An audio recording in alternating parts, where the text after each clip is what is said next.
당시에 법무부 장관이었던 사람도 있었고요. 그래서 이런 은폐했던 사람이 또 누구인지도 분명히 밝혀내서 이게 장관에게 보고가 안 됐을 리 없을 것 같은데 보고됐으면 이 사건에 대해서 어떤 영향력을 행사하는지도 사실은 이게 조사 대상이 될 수밖에 없는. 검증 결과 문제가 없다라고 제가 들었습니다. 임명이 된 뒤에 의혹 제기가 있었어요. 그리고 나서 본인이 사퇴했죠. 그게 전부예요. 저도 외압을 행사한 적도 없습니다.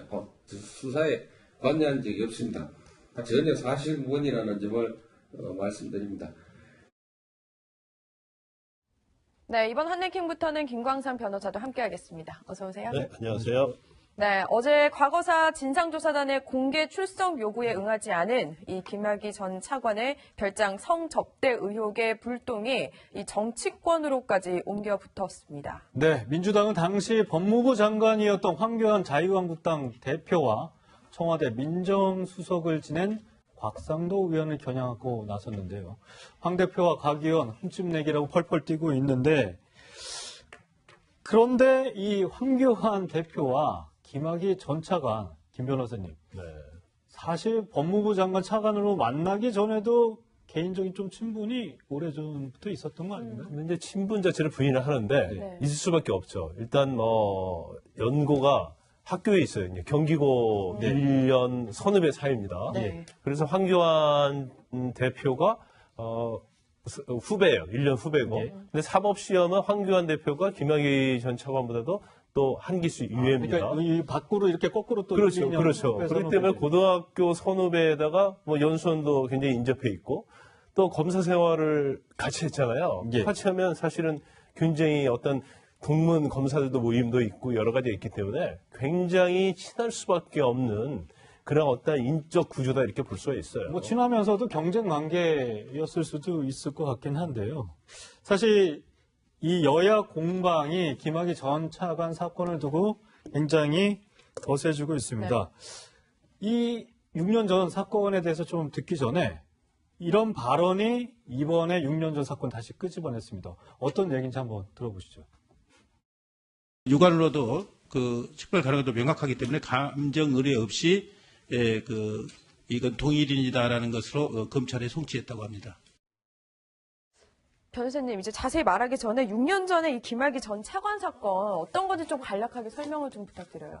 이 사건이 이제 좀 복잡하긴 한데요. 네. 원래 이제 윤중천이라는 건설업자가 있어요. 그리고 네. 그 건설업자가 원주에 있는 자기의 별장에 상당히 사회적으로 유력 인사들을 초대를 합니다. 그 중에 한 명이 김학의 전 차관이었다는 거고요.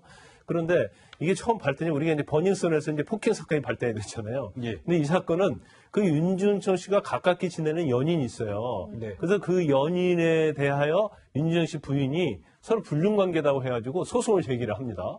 그러니까 이 연인은 여성분은 나는 불륜관계가 아니고 윤중천으로부터 성폭행을 당하고 돈도 빼앗겼다 그렇게 얘기를 해요. 네. 그래서 이제 그 중에 하나가 이제 벤츠 차량이었는데 벤츠 차를 뺏겼다고 하고 그걸 이제 돌려받습니다.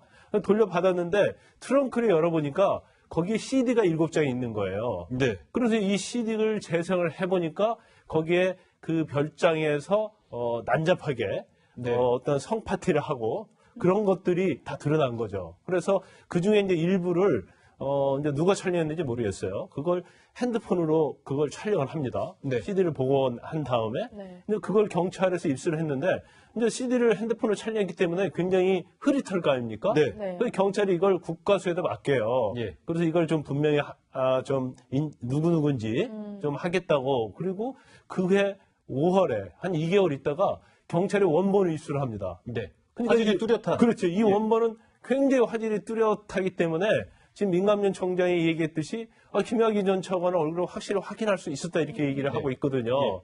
그런데 이게 이제 검찰에는 특수강간, 그러니까 특수강간은 이제 여러 명이 여자를 강제로 성관계를 하는 걸 특수강간이라고 하는데 예. 그런 혐의가 인정된다고 해서 이제 검찰에 송치를 해요. 네. 근데 검찰에서 이제 수사를 했는데 무혐의가 나옵니다. 근데 무혐의 이유가 뭐냐면 일단 그 동영상에 등장하는 여자가 한 30명 돼요. 네. 근데 그 중에서 3명이 특정이 되는데 예. 2명에 대해서 조사를 해요. 네. 근데 한 명은 진술을 번복하면서 나는 피해당한 사실이 없다고 해요. 네. 그럼 이건 증거로 쓸 수 없죠. 예. 네. 근데 지금 다른 한 명은 나는 이건 뭐 마약을 먹이든지 그래서 나의 의도와 상관없이 끌려다니면서 관계를 했다 이렇게 얘기를 하는데 그러면서 거기서만 한 게 아니고 뭐 오피스텔이었지 서울, 원주 뭐 이런 데서 계속적으로 했다고 하니까 계속 진술이 나왔군요. 그리고 검찰의 입장에서 보면 아니 강간을 당했는데 이렇게 계속적으로 할 수가 있는가? 그래서 그 사람의 진술 지금 피해자로 지금 언론에 나온 분의 어떤 진술 자체가 신빙성이 없다. 네. 그리고 그 CD의 그 동영상에 나오는 것이 흐릿해가지고 그러니까 그 흐릿했기 때문에 김학의 전 차관이라고 볼 수 없었다라는 게 당시 그렇죠. 검찰의 얘기였죠. 그리고 김학의 근데 거기에 나오는 게 이제 김학의 전 차관도 중요하고 피해자도 특정을 해야 하거든요. 네. 근데 피해자도 특정하는데 흐릿해서 누가 누구인지 알 수 없다. 그래서 무혐의 결정을 하는데 그러면 민감년 청장이 얘기한 것처럼 그럼 검찰이 가지고 있는 것이 두 번째 CD 원본이 아니고 처음에 휴대폰으로 촬영한 흐릿한 걸 가지고 있었는지. 근데 만약에 그 민감년 청장의 말에는 5월 달에 CD를 가지고 있었다고 하면 무혐의 처분은 잘못된 거죠. 근데 경찰 쪽에서는 사실 그 뚜렷한 영상을 검찰에게도 줬다 이렇게 주장하지 않나요? 그렇죠. 이제 그 부분이 사실은 이제 과거사 진상조사에는 좀 밝힐 부분이에요. 네. 그 두 개의 영상을 줬다고 한다면 검찰에서 흐릿해서 누가 누구인지 알 수 없다. 이거 자체는 완전히 잘못된 거죠. 그런데 아마 검찰 자체는 이건 뭐 언론에 안 나오는 얘기인데 우리는 받은 게 흐릿한 영상만 받았다. 예. 이렇게 주장을 하고 있는 것 같고 경찰은 두 개를 다 보냈다. 이렇게 얘기를 하고 있기 때문에 지금 과거사 진상조사위에서 그 부분이 이제 어떻게 조사가 되고 어떤 결론이 났는지 그건 뭐 아직 알려지지 않고 있습니다. 네. 근데 참 여기서 좀 궁금한 게 저는 이런 생각이 들더라고요. 이 6년 전 사건 검찰이 제대로 수사를 하지 못했는데 엊그저께 이제 민감용 경찰청장이 의혹을 제기면서 왜 뚜렷하게 이 김학의 전 차관 모습 보이는데 검찰은 왜 그때 안 보였냐 했냐 이해가 되지 않는데 그때 그렇게 부실 수사 문제가 있었으면 당시에 경찰도 강력하게 그렇죠. 검찰한테 항의를 했어야 되는 건데 6년이 지나서 이런 얘기를 꺼내는 게 위원님 네. 뭐가 있는 건가요? 왜 그러니까 갑자기 지금 6년 전에는 아무 얘기를 안 하고 있던 경찰이 6년이 지나서 왜 뚜렷하게 보이는데 왜 아니라고 했는지 검찰 이해를 못하겠다 이런 식으로 얘기를 해요. 그러니까 지금 김강삼 변호사님 쭉 설명을 해주셨지만 저 설명을 듣고 난 다음에 민감용 청장의 이야기를 들어보면 그럼 경찰이 뭔가라는 이제 그 생각이 들지 않습니까? 네. 왜냐하면 이 수사 주체는 처음에는 경찰이었어요. 자, 근데 지금 이제 어떤 면에서 그 민감용 청장의 이야기만 딱 놓고 들어보면 아니 검찰이 저거 다 봤으면서도 왜 수사를 안 했느냐 이렇게 또 생각이 드는 거죠.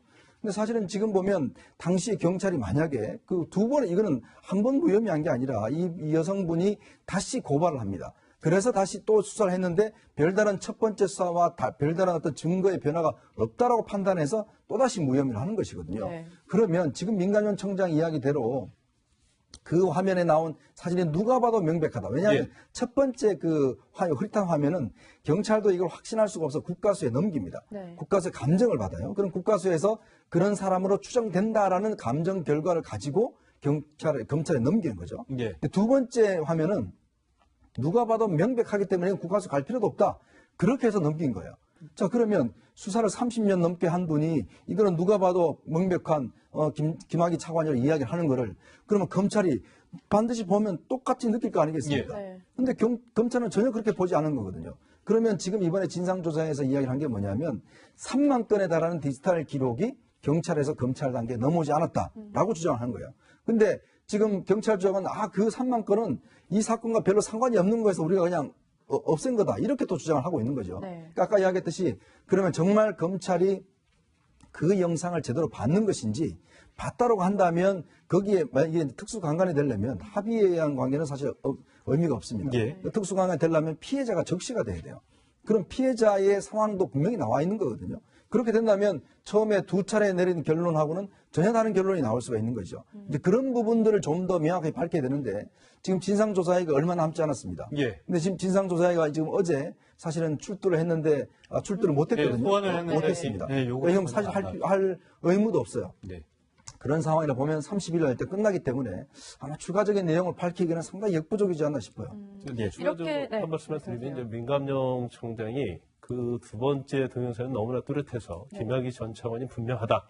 예, 그런 결론을 내렸다고 얘기를 하고 그걸 검찰에 보냈다고 하잖아요. 근데 일반적으로 경찰에서 이제 검찰의 수사 결과에 대해서 잘못한 건 말하지 않습니다. 그럼에도 불구하고 어제 말은 굉장히 간접적으로 검찰의 결정에 문제가 있다는 걸 명시적으로 얘기했다고 볼 수 있는 거거든요. 예. 저는 이제 개인적으로 볼 때는 아마 지금 버닝썬과 관련해서 이제 경찰이 많이 여론으로부터 호된 질책을 받고 있죠. 그런데 지금 검경 수사권 조정이랄지 이런 문제들이 굉장히 얽히고 설켜 있단 말이에요.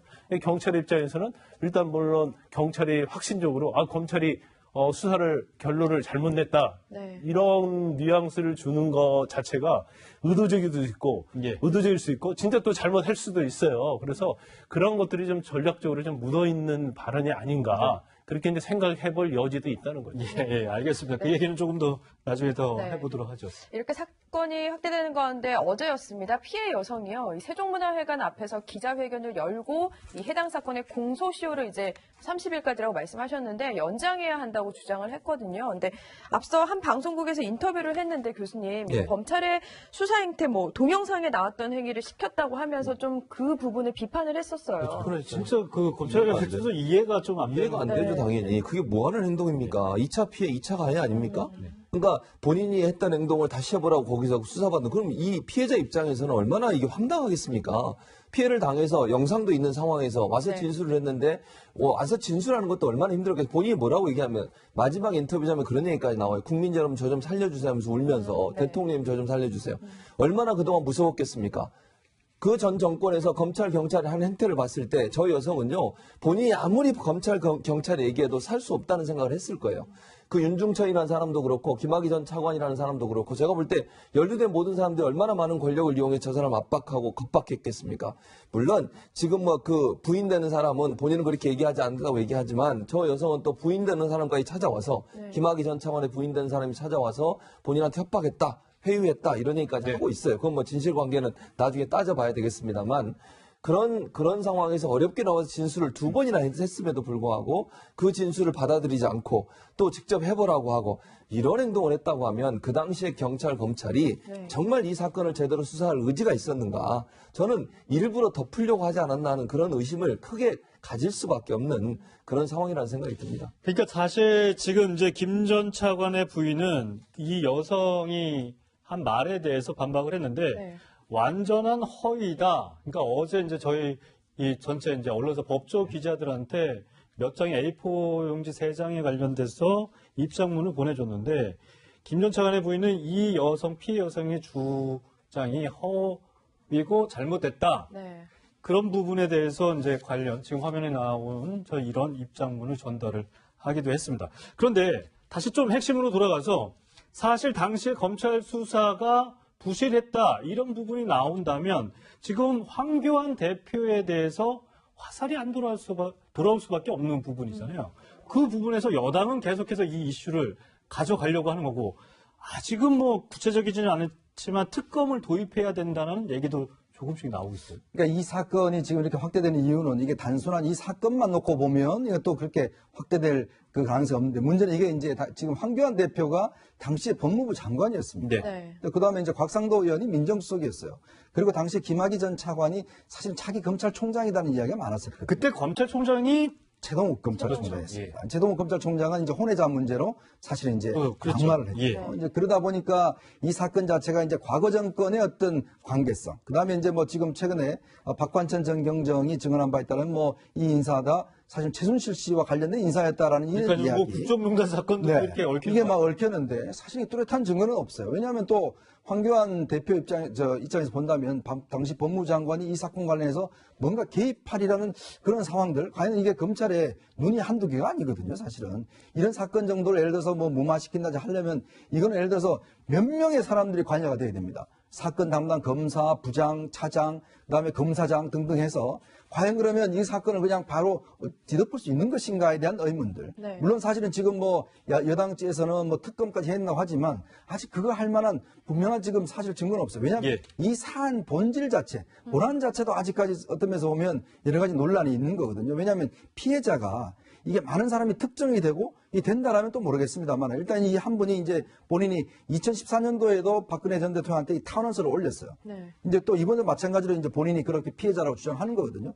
근데 또 검찰 입장에서 보면 그 진술의 신빙성을 또 따져볼 수밖에 없는 게 이제 검찰 입장이다 보니까 네. 또 여러 명이 증언한다면 더 확실하겠죠. 이제 그렇기 때문에 검찰 입장도 있는 것이고. 근데 문제는 검찰이 당시에 김학의 전 차관을 딱 한 번 출두시켜 조사시켰습니다. 또 압수수색도 별로 안 했고. 이제 그런 부분은 분명히 지적받을 겁니다. 그렇지만 아직까지 이 사건이 당시에 있었던 황교안 대표나 곽상도 수석까지 연결되기에는 아직까지 중간 연결점들이 좀 미흡한 건 사실입니다. 네. 김광선 변호사님. 네. 검사 출신이시고 중앙지검도 저는 중앙지검. 예. 예. 그 당시 뭐 저기 뭐 김학의 전 차관인 뭐 선배실 텐데 같이 근무를 하시거나 저는 근무를 해보지 않았는데요. 일단 이제 법무부 장관이 네. 황교안 대표였잖아요. 그렇죠. 근데 이제 총장은 최동훈 검찰총장이었어요. 예. 그러면 사실 수사에 대한 지휘 권한은 총장이 가지고 있어요. 네. 그리고 법상 법무부 장관은 어떤 뭐 검사들과 관련 예산이랄지 인사 이런 건 다 합니다. 네. 그렇지만 구체적으로 수사에 개입할 수 없도록 되어 있긴 해요. 예. 그건 이제 법률상인 거지만 그러니까 이전 정권을 쭉 봐오면 사실은 개입한 사람이 굉장히 많았고 또 우병우 전 민정수석을 보고 또 그전에 민정수석들이 검찰과 가교 역할을 했어요. 예. 그래가지고 정치의 사건에 대해서는 엄청 영향을 미쳤단 말이에요. 그래서 이 사건도 사실은 물론 그 당시에 이제 최동호 검찰총장이었기 때문에 뭐 쉽게 어떤 사건 자체를 어떻게 할 수 없는 상황이라고 보지만 뭐 그 자체를 꼭 그걸 단정지어서 말할 수는 없다고 봐요. 네. 그래서 꼭 영향을 끼쳤다는 것이 아니고 어떤 전체적으로 구조를 보면 충분히 영향을 끼칠 수 있다. 정권의 힘이. 네. 더군다나 그런 것 때문에 사실 국민들이 의심의 그렇죠. 시선을 보내는. 근데 이때가 또 박근혜 정부 초기단 말이에요. 네. 네. 그래서 만약에 김학의 차관과 관련해서 뭐 어떤 진실 자체가 굉장히 그게 범죄가 혐의가 인정되고 그걸로 처벌받으면 정권 초기에 이걸로 인해서 굉장히 흔들릴 수 있거든요. 그렇죠. 그래서 정부나 아니면 청와대 입장에서 보면 이 사건이 굉장히 중요할 수밖에 없어요. 네. 그러면 과연 이 사건을 그대로 두고만 봤을 것인지 뭐 그럴 네. 수도 있고 아니면 그렇지 않을 수도 있고 네, 그런 부분에 가능성이 대해서는 있기 때문에 지금 과거진상조사단에서 조사를 하고 있는 거죠. 저도 한마디 말씀을 드리면 김학의 전 차관 같은 그 당시에 임명되지 얼마 되지도 않았고 예. 차관이 임명되자마자 저런 무리가 있으면 당연히 법무부 장관이나 민정수석이 보고되지 않겠어요. 물론 지금 당장은 뭐가 연관성이 없어서 뭐라고 말씀드릴 수 없지만 의혹은 충분히 제기할 수 있다는 생각이 들어요. 그리고 김학의 전 차관이 지금 얼굴이 분명히 선명히 나온 영상도 있음에도 불구하고 아무것도 해결 안 되고 지금까지 오고 있잖아요. 피해자가 있다고 나와서 몇 번을 얘기했는데 처벌 안 되고 있고 이런 상황이 계속된다고 하면 이게 그냥 단순히 김학의 전 차관 선에서 끝날 수 있는 문제냐. 그 문제는 국민들 볼 때도 속 시원하게 해결 안 되면 의심을 계속 할 수밖에 없는 상황입니다. 알겠습니다. 우선은 진상조사위원회의 이 조사 결과 과연 어떻게 나올지 조금 더 지켜봐야 될 것 같습니다. 네, 이현정 위원하고 최진봉 교수와는 여기서 인사드리도록 하겠습니다. 감사합니다. 감사합니다.